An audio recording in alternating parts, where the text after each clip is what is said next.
एक खबर का ताल्लुक इस्लामाबाद हाई कोर्ट के जज के साथ है। जाली डिग्री उनकी पकड़ी गई है। और दूसरी बड़ी खबर नाज़िम हाजिर सर्विस जर्नैल की करप्शन के चर्चे हैं। तीसरी बड़ी खबर नाज़िम सोशल मीडिया पर पाबंदी का फैसला जो है वो कर लिया गया है। और चौथी खबर का ताल्लुक जो है वो पाकिस्तान तहरीक इंसाफ के साथ है। बिस्मिल्लाहिर्रहमानिर्रहीम, अस्सलाम वालेकुम। मैं हूँ गुलाम रसूल भट्टी और आप देख रहे हैं SNN न्यूज़। नाज़िम चार बड़ी खबरें इस व्लॉग में आपके साथ डिस्कस कर रही हैं।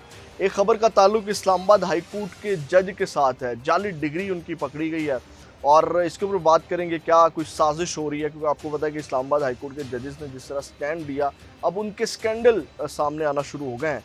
और दूसरी बड़ी खबर नाज़िम हाजिर सर्विस जर्नैल की करप्शन के चर्चे हैं। ये क्या मामला है, इसके ऊपर बात करेंगे। और तीसरी बड़ी खबर नाज़िम सोशल मीडिया पर पाबंदी का फैसला जो है वो कर लिया गया है। और चौथी खबर का ताल्लुक जो है वो पाकिस्तान तहरीक इंसाफ के साथ है।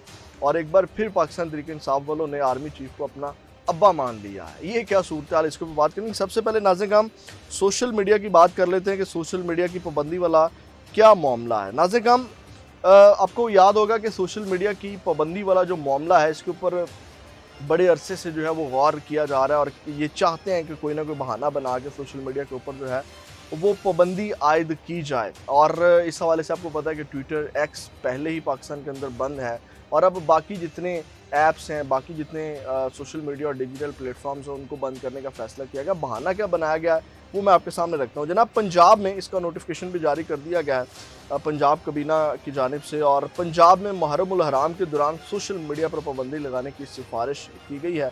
और महकमा दाखिला पंजाब ने मुहर्रम उल हराम के दौरान सूबे में सोशल मीडिया पर पाबंदी लगाने की सिफारिश की है, जिसके लिए वफाकी सेक्रेटरी दाखिला को मरासला भिजवा दिया गया है। और मरासले में सिफारिश की गई है कि कबीना की कायमा कमेटी बराए अमन व अमान के फैसले की रोशनी में पंजाब में 6 से 11 मुहर्रम उल हराम तक सोशल मीडिया प्लेटफॉर्म्स की सर्विसेज मुअत्तल की जाएं।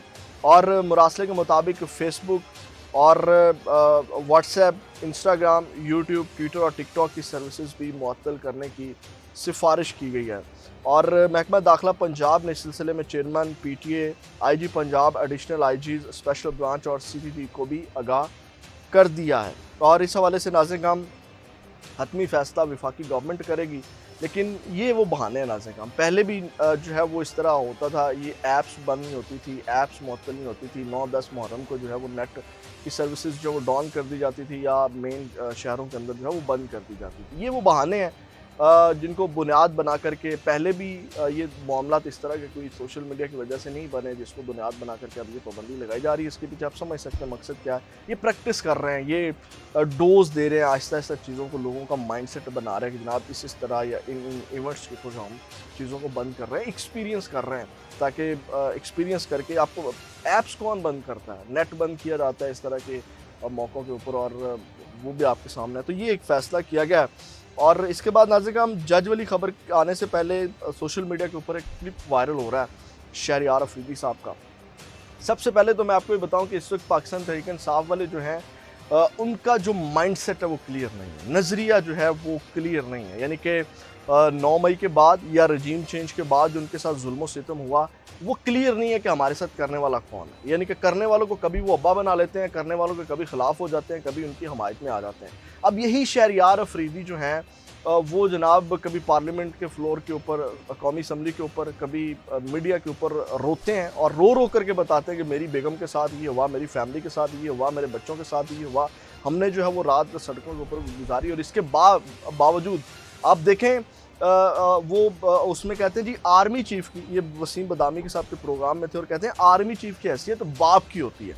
और इसमें कोई शक नहीं कि फ़ौज मेरी गैरत, इज़्ज़त और ईमान है। और वो बदबख्त जो PTA को फ़ौज से लड़ाने पर तुले हुए हैं वो अहमकों की दुनिया में रहते हैं। शहरियार अफरीदी ने ये तमाम चीज़ें जो है वो कही। और इस हवाले से उन्होंने कहा कि अगर पाकिस्तान जैसी फ़ौज जो है वो लीबिया, इराक और शाम के पास होती तो उनका ये हाल ना होता। इसमें कोई डाउट नहीं है, फ़ौज हम सब का ईमान, इज़्ज़त और हमारे सरों का ताज है। लेकिन बात यह कि आपको अपना विजन क्लियर करना पड़ेगा। बात फ़ौज की नहीं है, बात फ़र्द वाहिद की हम कर रहे हैं कि या तो आप क्लियर करें कि आप कौम को बेवकूफ़ बनाना छोड़ दें, कि आप जनाब आपका नज़रिया, आपकी जंग किनके साथ है, आपके ऊपर जुल्म सितम किसने किया, ये आप क्लियर करें। कभी आप उनको बाप मान लेते हैं, कभी आप उनके ख़िलाफ़ हो जाते हैं, फिर आप अपने लीडर की मिसाल देते हैं। आपके लीडर तो वाज़े तौर के ऊपर जो है वो आर्मी चीफ के खिलाफ बयानात दे चुके हैं कि ये जितनी तमाम चीज़ें करवाने वाले जो हैं वो आर्मी चीफ साहब हैं। तो आप जो है ये इस यहाँ से अंदाज़ा होता है कि ये क्लियर नहीं, और यहाँ से अंदाज़ा होता है कि जनाब ये किस साइड पे खेल रहे हैं, किस तरह खेल रहे हैं, लोगों को बेवकूफ़ बना रहे हैं। आप खुद फैसला कर सकते हैं कि अब ये दोबारा से, और पूरी कौम का इन्होंने अब्बू बना दिया उनको। और आप अपने अब्बू तक बात रखें, आपके अब्बू ज़रूर होंगे लेकिन पूरी कौम के अब्बू ना बनाएं, क्योंकि पूरी कौम जो है मेरा ख्याल है उनको अब्बू नहीं मानती। आप अगर अब्बू मानते हैं उनको, कमेंट सेक्शन में बताइएगा आप भी आर्मी चीफ साहब को अपना अब्बू मानते हैं या नहीं मानते। अब नाज़रीन हम आते हैं जो करप्शन वाला मामला है जर्नैलों की। ये एक शुएब जट साहब हैं, उन्होंने ट्वीट किया कि नाम lieutenant general Muzammil Hussain, retire, और ओहदा चेयरमैन वापडा, और इल्ज़ाम 1454 मिलियन रुपए की करप्शन। अब एक तो नाज़रीन का मामला ये है, आप जर्नैलों की करप्शन के चर्चे जो हैं ये कोई नए नहीं हैं, पुराने हैं, और आप सबके सामने है जर्नैलों की अय्याशियाँ और ये तमाम चीज़ें जो हैं किसी से जो है वो ढकी छुपी नहीं है। और इसी तरह नाज़रीन हम एक आमिर सईद अब्बासी साहब हैं, वो भी ट्वीट करते हैं, एक वीडियो क्लिप लगाते हैं डिजिटल मीडिया के ऊपर जो है वो एक इंटरव्यू है अहमद ताहा गनी, ये एक जनरल के बेटे हैं, लेफ्टिनेंट जनरल सजाद गनी के। वो कहते हैं जी चेयरमैन वापडा लेफ्टिनेंट जनरल सजाद गनी हैं, जिनके बेटे के मुताबिक उनका शहाना लाइफस्टाइल उनके वालिद के मरहूने मिन्नत है। उनका घर 3.3 एकड़ पर मुहित है, जिसमें स्विमिंग पूल और थिएटर भी मौजूद है। यानी कि जिसमें वो बता रहे हैं, अगर एडिटर ये क्लिप भी चला सके साथ, जिसमें वो बता रहे हैं कि ये मेरे, यानी कि एक लेफ्टिनेंट जनरल का इतना शहाना लाइफस्टाइल है, उनके इतनी ज़्यादा जो है वो उनकी कह लें कि एक रकबे के ऊपर उनका घर है, और जनाब हर चीज़ जो है वो उसके अंदर मौजूद है, और कहते हैं मेरे वालिद के मरहूने मिन्नत है। एरिया वाइज ये तकरीबन 3.3 एकर्स पे है, और इसके अलावा इसके अंदर स्विमिंग पूल है, we have a separate section for our guests, theatre है। तो बस अंदाज़ा लगाएं कि लेफ्टिनेंट जनरल की कितनी सैलरी होती है, और क्या उसका इतना जनाब वो इतनी चीज़ें, इतने असासे अपने बना सकता है, नहीं बना सकता, और ये चीज़ें जो हैं वो चल रही हैं। तो ये भी इस वक्त सोशल मीडिया के ऊपर गर्दिश कर रही थी, मैंने कहा कि आपके साथ शेयर करें कि एक साइड पे जो है वो गरीब इस वक्त मर रहा है, बिजली के बिलों से जो है वो उसकी चीखें निकल गई हैं, धाड़े मार रहा है, जो सफ़ेद पोशी की चादर थी वो चादर जो है वो गरीब के ऊपर से उतर गई है, और इस वक्त गरीब बिल्कुल नंगा हो गया। यानी कि वो जो इज़्ज़त थी गरीब की वो बिजली के बिलों ने छीन ली है। और दूसरी जानिब नाज़रीन हम अब आते हैं जो मामला, बड़ी ख़बर है जो इस वक्त इस्लामाबाद हाई कोर्ट के जज की जाली डिग्री निकली है। ये बड़ी तशवीशनाक ख़बर है, यानी कि इस्लामाबाद हाई कोर्ट के जज होना और उनकी जाली डिग्री निकलाना, और उनकी स्क्रूटनी जो है वो उनको जज बनाते हुए ना कर पाना, ये भी एक नाअहली है उनको जज बनाने वालों की। ये नाज़रीन हम आज एक नोटिफिकेशन आया है, और ये नोटिफिकेशन आपकी स्क्रीन के ऊपर भी चल रहा होगा, जिसमें जनाब जो है वो ये जज इस्लामाबाद हाई कोर्ट के जस्टिस तारिक महमूद जहांगीरी साहब, और इनकी जाली डिग्री निकली है। और इन्होंने जनाब जो है वो जाली डिग्री जो है वो 1991 में जो है वो कराची यूनिवर्सिटी से हासिल की, और इसमें जो है वो उनकी LLB की जो डिग्री है उसको जाली करार दिया गया है, और ये दाखिला किसी और के नाम पे इन्होंने लिया। यानी कि डिग्री, आपको पता है कि उस दौर में इस तरह की चीज़ें चल जाती थी पुराने दौर में, कि जनाब जो है वो कोई एग्ज़ामिनेशन हॉल में कोई बैठा होता था, पेपर किसी का होता था पुराने दौर में। और कराची और सिंध की बात की जाए तो वहाँ पे अभी तक भी इस तरह के मामला चलते हैं, और ख़ासकर कि LLB की जो डिग्रीज हैं, आपने देखा होगा कि ज़्यादातर वकीलों की आप डिग्रियाँ जो हैं वो खंगालेंगे तो आपको सिंध वाली साइड से मिलेंगी, और वो कराची वाली साइड से मिलेंगी, यानी कि सुबह सिंध वाली साइड से आपको उनकी ज़्यादातर डिग्रीज मिलेंगी। तो नाज़रीन हम ये इम्तियाज़ अहमद के नाम से जो है वो उन्होंने दाखिला लिया, और ट्रांसक्रिप्ट जो है वो तारिक महमूद जहांगीरी के नाम से जारी हुआ।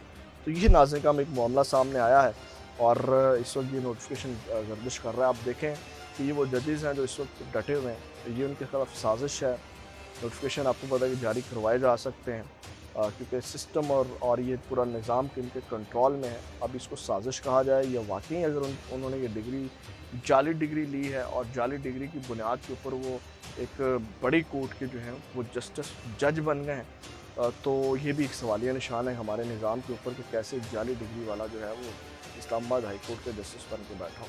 तो ये भी बहुत बड़ा सवालिया निशान है। और उसमें स्क्रूटनी करने वालों को जब वो इनको जज लगा रहे थे, उनकी स्क्रूटनी की जा रही थी, उस वक्त उन्होंने ये तमाम चीज़ें क्यों नहीं देखी, ये तमाम चीज़ें वेरीफाई क्यों नहीं की, जो कि अब सामने आ रही हैं। तो अब इसमें साजिश का एलिमेंट हो सकता है, नहीं हो सकता, ये तो वक्त के साथ पता चलेगा। अपना बहुत ज़्यादा ख्याल रखिएगा। पाकिस्तान जिंदाबाद।